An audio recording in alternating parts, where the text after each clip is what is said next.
Baik, perkenalkan saya Azmida Selarkani 123 21099. Dalam hal ini akan mempresentasikan ya hasil workshop kedua fisika batuan yang dalam hal ini akan berfokus pada rock physics modeling dan predictive log atau memprediksi log. Nah, untuk di bagian kali ini akan dibuat RPM dari nol, rock physics model dari nol dikarenakan pada modul Rock SI tidak semua jenis batuan itu tersedia sehingga ada kalanya kita membutuhkan untuk mendefinisikan modelnya dari nol. Hal pertama yang harus kita lakukan tentunya karena dalam hal ini akan memodelkan bagian yang shell, jadi ini diubah ke shell aja biar menampilkan semua yang shell. Kemudian pada spotnya diatur sedemikian rupa dari colornya fascia semua dan X sama Y-nya segini. Terus untuk menambahkan jenis model yang akan digunakan itu bisa diklik di sini dan ini ada bekas dari model kemarin ditambahkan model baru karena mau dibuat model baru lah untuk bagian shell ini. Yang pertama tentunya harus menginput beberapa variabel. Jadi ada variabel input, variabel masukan, variabel keluaran dan ada beberapa persamaan atau formula yang perlu dimasukkan di pemodelan ini. Dengan mengubah namanya menjadi name saya dan variabel masukan yang dibutuhkan adalah V shell, volume shell, dan porositas total. Dan juga memasukkan variabel keluaran. Dalam hal ini berbagai konstanta ya, seperti pore pressure, temperatur, salinitas, dan modulus bulk, modulus geser shell kuarsa, sama densitas shell sama kuarsa. Dengan memasukkan berbagai konstanta yang tersedia. Dan juga pastikan unit atau satuannya itu benar untuk biar tidak salah dalam pemodelan nantinya. Selain itu juga dimasukkan ini ya, densitas mineral dalam satu persamaan khusus di sini. Sudah ada formulanya. Kemudian kemudian juga diperlukan densitas untuk brine ya, brine density dengan cara mengambil pemodelan lain yakni dengan fluid modeling dan brine density kemudian dipilih yang BWAQ PPT-SAL atau Bazelwang brine density. Jadi modelnya Bazelwang.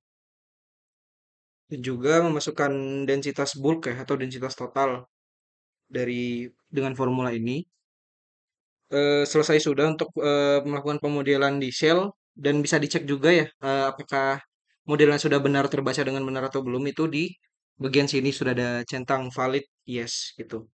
Terus juga untuk melihat berbagai parameter yang dibutuhkan itu bisa dilihat di sini. Oh ya, selain itu juga ditambahkan berbagai variabel lainnya seperti KM, GM, KF, GF, VP, VS, acoustic impedance dan VP VS-nya, VP VS ratio, PV per VS. Setelah selesai pemodelan bisa dilihat untuk berbagai variabel yang diikutkan dalam model ini bisa dilihat di sini dan bisa dilihat juga bahwa model ini telah valid dan bisa disimpan dan digunakan di pemodelan lainnya. Cara menyimpannya itu bisa di sini dan jadi seperti ini untuk disimpan dan bisa digunakan di kedepannya. Kemudian dari model yang telah dibuat sebelumnya itu bisa dipakai di sini dan ketika itu pilih yang model yang sudah kita buat tadi dengan berbagai output variabel. Yang pertama VP, VS, Rho, dan juga ada acoustic impedance IP. Satuannya ini benar dan juga VP-VS ratio. Satuannya itu unit loss. Dengan melakukan ini akan memunculkan predictive log secara otomatis di bagian log viewer. Di bagian sini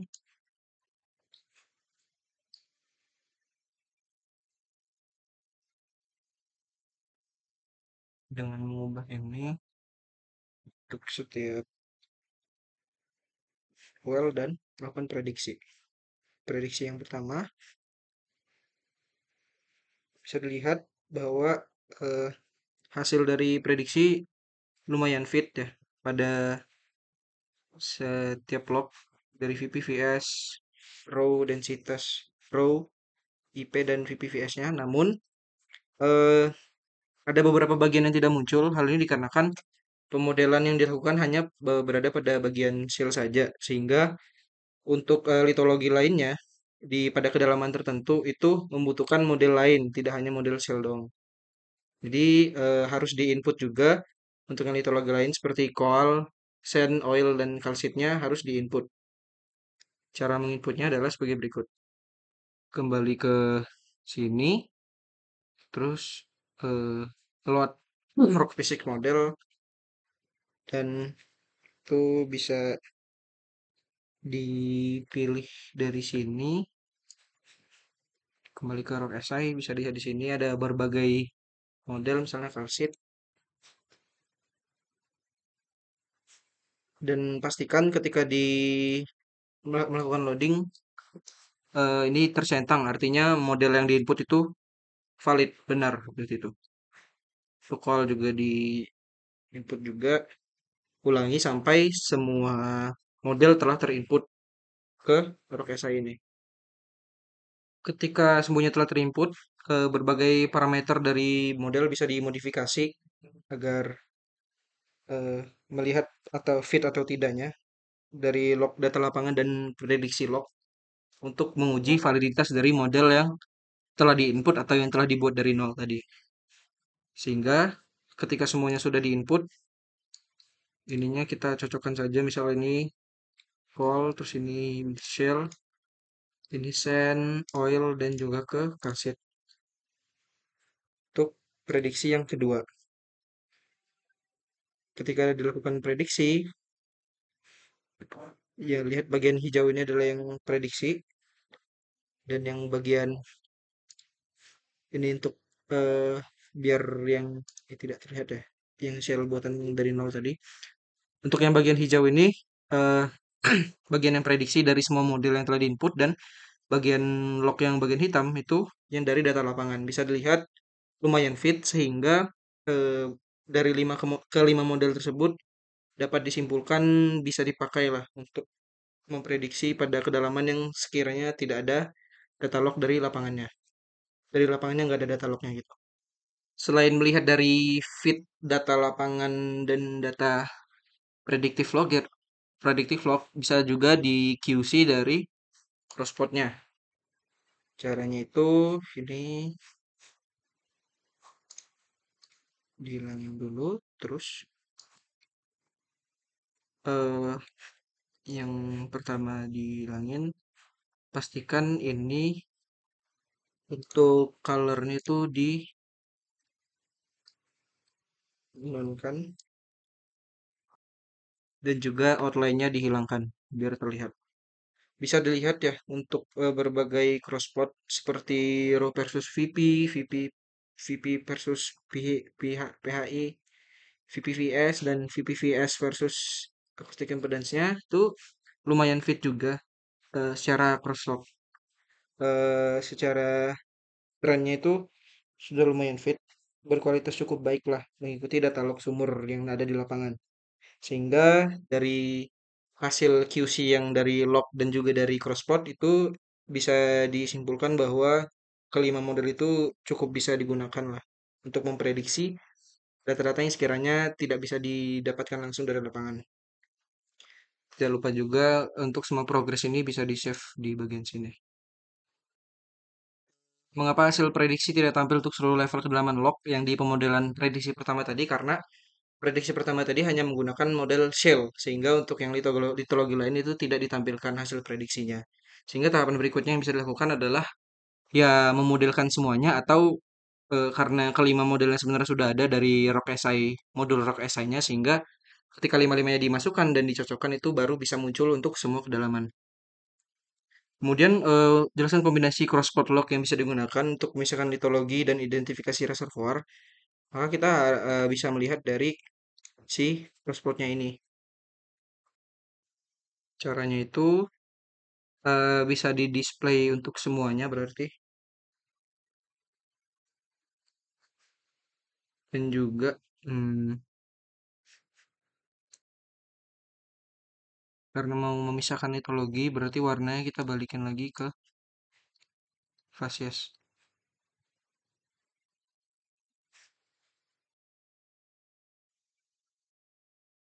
Ketika dilakukan, eee, pelihatan, crosspot secara kualitatif bisa dilihat kalau crosspot yang ini kurang bisa memisahkan ya karena bagian shell dan sand itu cenderung tumpang tindih di bagian sini. Namun ketika kita melihat yang crosspot di bagian kanan ini, coba agak dibesarkan. Di sini eh, sedikit bisa dipisahkan ya untuk yang bagian shell dan sand. Itu untuk yang shell itu punya porositas yang rendah, sedangkan yang sand punya porositas yang cenderung lumayan tinggi. Kemudian juga untuk memisahkan dari yang sand dan oil juga bisa dilihat dari nilai VP yang lebih rendah lah untuk bagian ini. Sehingga untuk ke bagian yang ini ya, yang identifikasi reservoir itu bisa digunakan kombinasi crosspot, VP dan PHI atau porositasnya.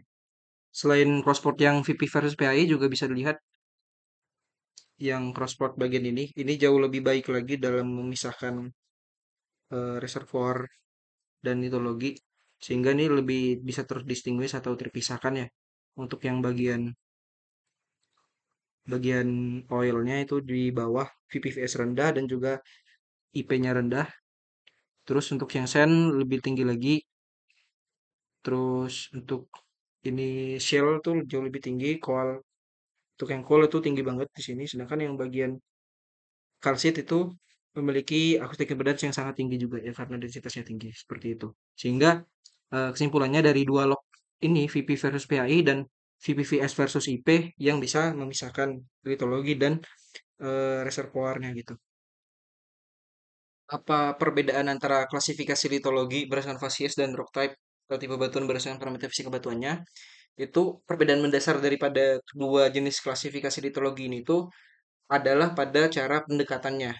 Klasifikasi litologi berdasarkan fasies, fokus utama itu tuh berada pada proses pengendapan berdasarkan konstruksi geologi, misalnya seperti lingkungan pengendapan, sejarah geologi, muka air laut, penurunan muka tanah, suplai sedimen, analisis stratigrafi, reka ulang tektonik, hingga analisis berbagai struktur geologi yang ada untuk mencirikan apakah suatu reservoir atau litologi itu baik untuk disebut reservoir atau tidak untuk memisahkannya. Sedangkan untuk yang klasifikasi litologi berdasarkan parameter fisik yang dimilikinya cenderung hanya berfokus pada pendekatan secara kuantitatif pada tipe litologi tersebut, seperti misalnya porositas, permeabilitas, salinitas, saturasi, modulus bulk, modulus geser, hingga berbagai parameter-parameter fisik lainnya yang dapat mencirikan apakah suatu litologi atau batuan itu bisa disebut sebagai reservoir dan mencirikan apakah reservoir tersebut baik ataupun buruk berdasarkan nilai kuantitas tersebut. Sekian daripada workshop kedua ini. Terima kasih telah menonton.